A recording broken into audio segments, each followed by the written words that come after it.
This is Yappa Feelgood with a vocation. The year was 1893. President Grover Cleveland took office. Thomas Edison finished construction of his first motion picture studio in New Jersey. Lizzie Borden was found not guilty of murder in Massachusetts.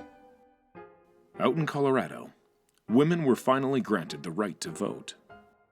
And Silver Baron Walter Devereux opened the doors to his grand dame, the Hotel Colorado. Located in beautiful Glenwood Springs, in the heart of Colorado's Rocky Mountains, she enticed high society among the growing population of miners and fortune seekers, with no spared expense, hospitality, and luxury. Over the years, along her hallways, one could rub elbows with the wealthy, the glamorous, the famous, the infamous, royalty, and even several U.S. presidents. In 1905, on a hunting trip, President Theodore Roosevelt transformed her into a temporary White House, where some say the legend of the teddy bear was born. One of the tower suites serves as a tribute to the unsinkable Molly Brown, bearing her name and adorned with memorabilia. It's even reported that Al Capone made a daring escape during a raid, using a lift that still operates today and perhaps some of the numerous secret passages. But it's the lingering guests that refuse or simply cannot leave that many come in hopes to meet. Aside from the classic beauty, the Hotel Colorado is also famous for its haunted grounds.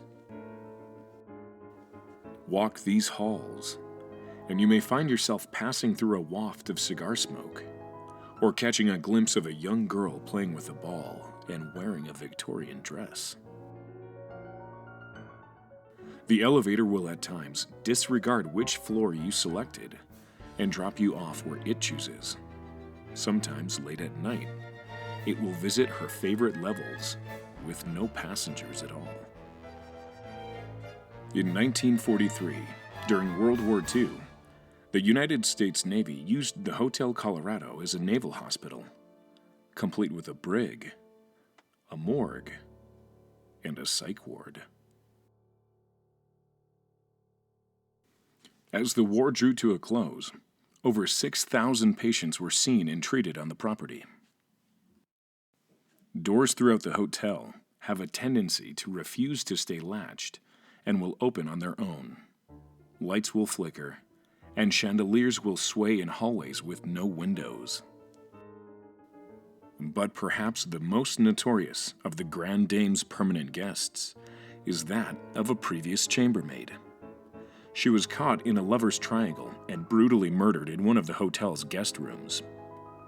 Today, that room is no longer available for rent, due to years of complaints that one couldn't sleep through the night with all the screaming.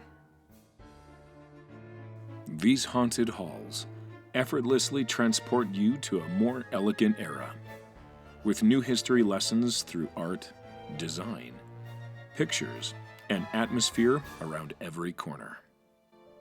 So come to Glenwood Springs, raft the Colorado River, soak in the hot springs, explore the canyon, but do yourself a favor and book a night or two at the Hotel Colorado. You may never want to leave.